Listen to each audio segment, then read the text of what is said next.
Assalamualaikum warahmatullahi wabarakatuh. Berjumpa kembali di channel Cerita Misterius. Seperti biasa di kesempatan kali ini, Mimin akan menceritakan kisah nyata tentang pesugihan. Dan kisah nyata kali ini ditulis oleh Edna Villa. Kisah yang berjudul Pengabdi Setan Gunung Kawi. Seperti apa dan bagaimana kisah lengkapnya? Langsung saja kita mulai ceritanya. Bismillahirrahmanirrahim. Cerita kali ini diangkat dari sebuah kesaksian sejumlah warga tentang sebuah keluarga yang kabarnya telah melakukan perjanjian dengan setan dengan maksud untuk mengumpulkan kekayaan. Sebut saja Aryani. Wanita yang kerap disapa Yani ini adalah seorang wanita yang hidup seorang diri karena suaminya sudah meninggal. Sedangkan anak-anaknya sudah menikah dan ikut suaminya masing-masing. Tinggal seorang diri bagi Aryani tidak menjadi masalah karena rumahnya yang tidak terlalu besar dan kebutuhan hidup sudah ditanggung anak-anaknya. Jadi Yani pun hanya menikmati sisa hidupnya sendirian dan tidak ada niatan untuk mencari pasangan hidup lagi karena umur yang dianggap sudah cukup tua. Hidup di kalangan masyarakat yang dimana hampir semua warga pernah mendapatkan interaksi dari rumah Pak Sigit. Namun karena rumah Yani yang paling dekat, bahkan bisa dikatakan satu tembok, tidak heran kalau dialah yang pertama kali menyadari bahwa Pak Sigit melakukan perjanjian dengan setan. Dan Yani juga yang paling sering mendapatkan gangguan dari rumah Pak Sigit. Pak Sigit yang mereka tahu adalah seorang buruh di salah satu pabrik besar di kota Yani tinggal. Sebagai tetangganya, mereka sangat jarang sekali bertemu dengan Pak Sigit dan memang kurang begitu kenal. Selain itu juga, Pak Sigit ini adalah seorang pendatang. Dia juga sangat pendiam sekali. Beda dengan Buati. Buati adalah istri Pak Sigit yang mereka kenal memang sangat ramah dan sangat aktif dalam semua kegiatan sosial. Pagi itu seperti biasanya, Yani memulai hari dengan membereskan dan membersihkan rumah. Tetapi siapa sangka, hari itu adalah awal dari sebuah cerita yang berakhir tragis dari keluarga Pak Sigit. Karena rumah mereka memang bergandengan, jadi hampir setiap kegiatan keluarga Pak Sigit, Yani bisa mendengarnya. Bahkan ia bisa melihat Buati ketika memasak di dapur jika Yani membuka jendela. Karena dapur Pak Sigit ini memang terletak di belakang rumah dengan tembok yang masih belum tertutup rapat. Jadi apapun masakan Buati saat itu, Yani bisa melihatnya. Dan hal itu memang sudah menjadi pemandangan wajar kala hidup di desa. Pagi itu, Yani mendengar Buati sedang menangis terseduh-seduh. Suara itu sangat terdengar jelas dari rumahnya. Sebagai tetangga yang baik, saat itu Yani langsung bergegas mengunjunginya untuk memastikan keadaannya. Karena Buati ini belum memiliki seorang anak dan di rumah hanya sendirian ketika ditinggal Pak Sigit kerja. Jadi Yani rasa tindakannya saat itu tepat untuk sekedar menemaninya ketika dia bersedih. Ketika sampai di rumah Pak Sigit, Yani sangat terkejut karena melihat semua perabotan rumahnya saat itu berantakan, bahkan sebagian hancur. "Waduh, kalian habis bertengkar?" tanya Rani. "Iya Bu, tadi subuh," kata Buati sambil kembali meneteskan air mata. Buati mengaku habis bertengkar hebat dengan Pak Sigit karena masalah ekonomi. Yani pun saat itu hanya bisa menenangkan dan menemaninya sepanjang hari agar Buati tidak merasakan kesepian. Waktu pun berlalu. Sekitar seminggu kemudian, Yani sudah tidak pernah mendengar suara tangisan lagi. Yang sering didengar kali ini adalah suara tawa dari Buati yang sesekali sampai di telinganya. Itu membuat Yani ikut senang, karena mungkin masalah mereka sudah selesai. Selang beberapa minggu, tiba-tiba Bu Wati datang ke rumah sambil membawa sebuah bingkisan. Beliau membagikan bingkisan kepada sebagian warga sebagai ucapan syukur karena beliau habis membeli mobil dan motor baru. Yani pun saat itu kembali ikut merasakan kebahagiaannya, karena menurut Bu Wati, semua ini gara-gara Pak Sigit yang mengalami kenaikan jabatan di tempat kerjanya. Hari-hari pun berlalu. Rumah Pak Sigit kini dibangun lebih besar, dengan terdapat taman kecil di depan rumah, lengkap dengan ayunannya.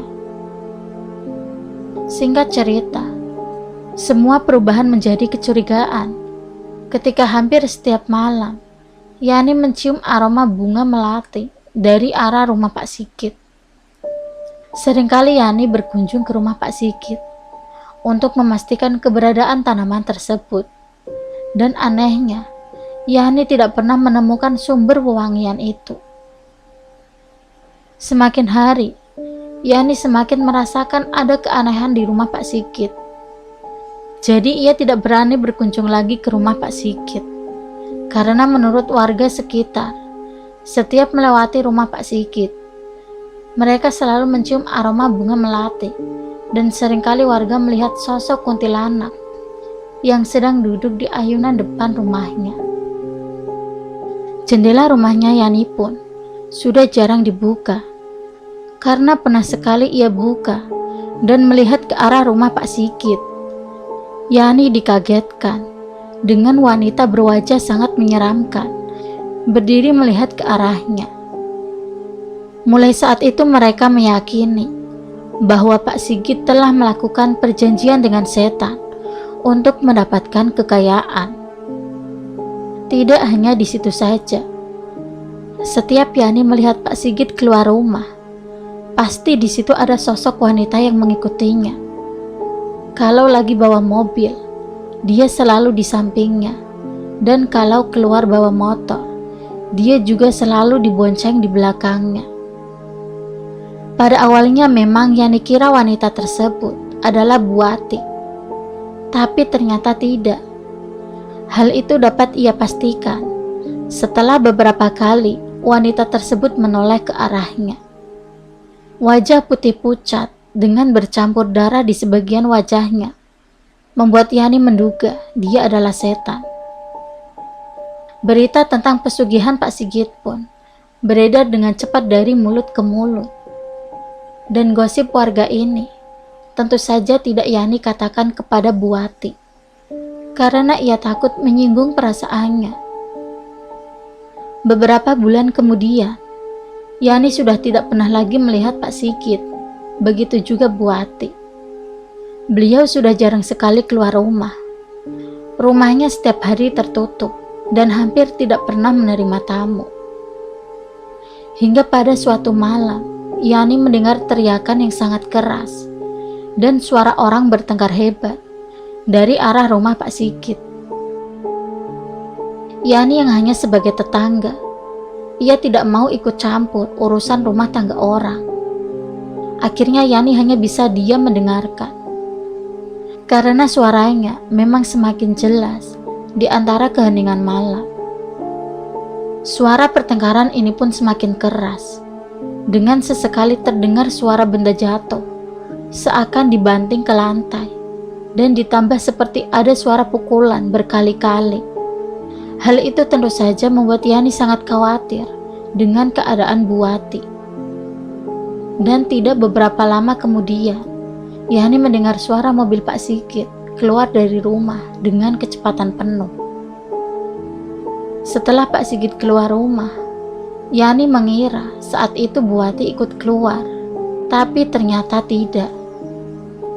Saat itu lagi-lagi Yani mendengar suara tangisan Bu Wati yang khas dan terdengar sangat memilukan. Karena saat itu Yani sangat khawatir dengan keadaan Bu Wati. Tanpa pikir panjang, Yani memutuskan untuk segera pergi ke rumah Pak Sigit untuk menolongnya. Sampai depan rumah, Yani langsung disambut dengan penampakan sosok wanita berbaju putih, sedang duduk di ayunan sambil bernyanyi-nyanyi. Tubuhnya mendadak kaku. Yani langsung ketakutan dan berusaha berlari ke arah samping rumah Pak Sigit, karena di pintu depan, selain dijaga kuntilanak, pasti pintunya juga terkunci. Di sela-sela Yani berlari dengan tergesa-gesa, tepat di sampingnya, tiba-tiba ia ditemani sosok anak kecil yang ikut berlari. Masih teringat jelas diingatan Bu Yani.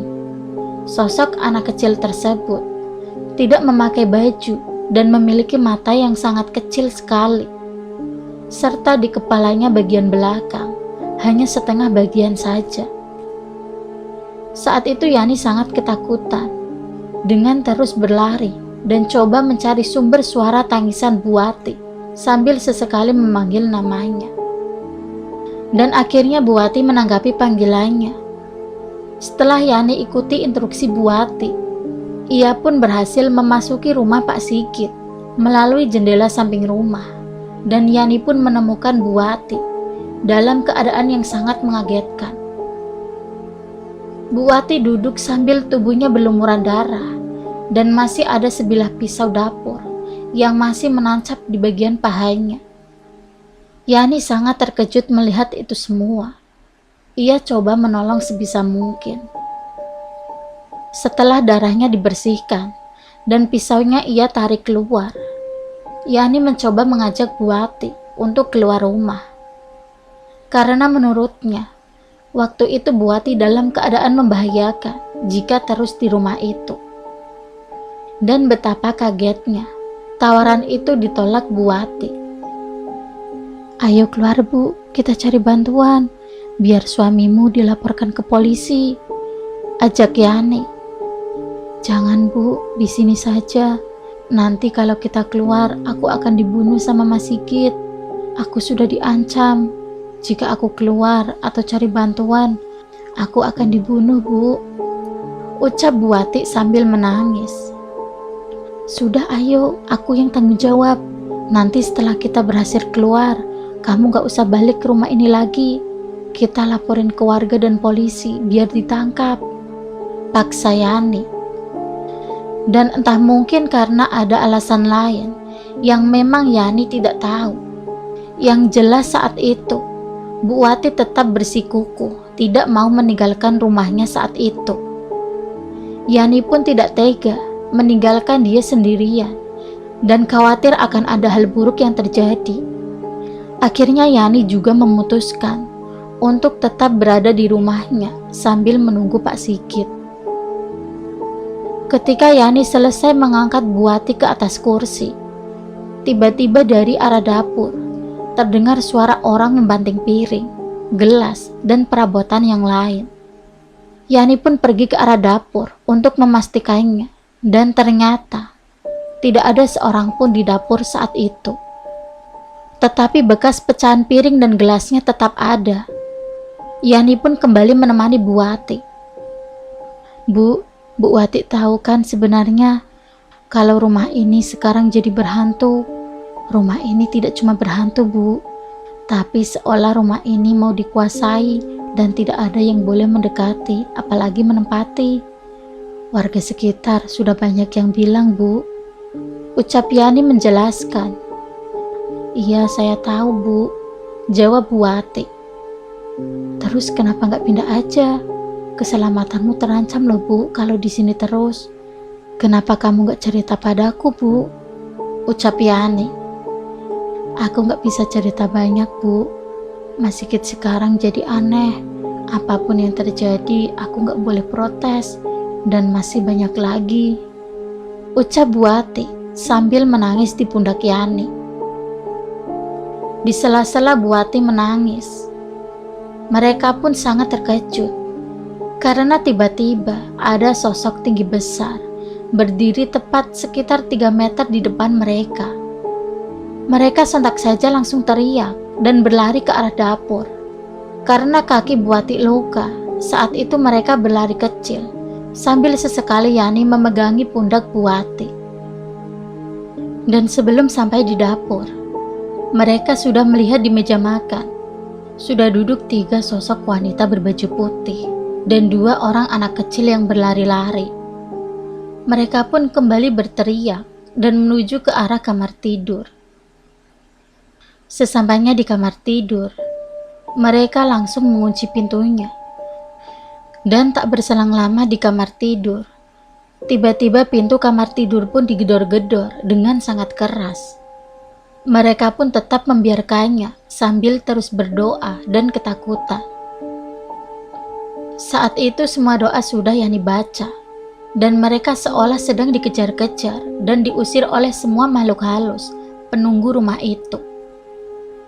Tidak lama kemudian, mereka pun melihat dari arah luar jendela, terlihat sosok perempuan yang menatapi mereka berdua dengan wajah tersenyum. Yani dan Buati saat itu benar-benar semakin ketakutan. Akhirnya mereka pikir keselamatan mereka sudah terancam. Yani pun memutuskan untuk keluar rumah dan mencari bantuan malam itu juga. Ketika pintu kamar dibuka, Yani menuju ke arah dapur, dan setelah ia pastikan semua aman, Yani kembali ke kamar tidur dan mencoba mengajak kembali Buati agar mau diajak keluar. Setelah Yani memasuki kamar tidur lagi, "Ayo Bu, keluar. Mereka sudah tidak ada. Di sini bahaya Bu. Ayo minta bantuan Pak RT," ajak Yani. Buati saat itu tidak menjawab dan hanya mengangguk. Akhirnya dengan berjalan pincang, mereka berdua menuju gerbang depan. Belum sampai gerbang depan, Bu Wati tiba-tiba, "Ayo Bu, lewat belakang aja. Lewat depan sudah tidak bisa," kata Bu Wati lirih. Yani pun saat itu hanya diam dan menurutinya. Mereka akhirnya kembali dan menuju ke arah belakang rumah tempat jemuran. "Loh, di belakang ada pintunya tak Bu?" tanya Yani heran. Karena seingat Yani, belakang rumah Pak Sigit ini sudah dibangun menjadi tembok semua. Jadi hanya pintu depan akses keluar masuk satu-satunya. "Ada Bu, nanti langsung bisa sampai ke belakang rumah Bu Nur juga, jadi bisa aman dari mereka," terang Buati. Yani pun hanya menurutinya sambil merangkul Buati karena berjalan pincang. Sesampainya di belakang rumah, tiba-tiba Yani mencium aroma bunga melati, dan betapa terkejutnya saat itu ketika Yani tahu ternyata ia tidak merangkul Buati, tapi yang ia rangkul saat itu ternyata sosok kuntilanak dengan separuh wajah yang berlumuran darah. Yani langsung terkejut, kemudian lari dan berteriak sambil menangis. Ia kembali masuk ke dalam untuk mencari keberadaan Buati. Ternyata dia sudah pingsan di dalam kamar tidurnya. Setelah tahu keadaan Buati yang pingsan, akhirnya Yani pergi keluar untuk mencari bantuan.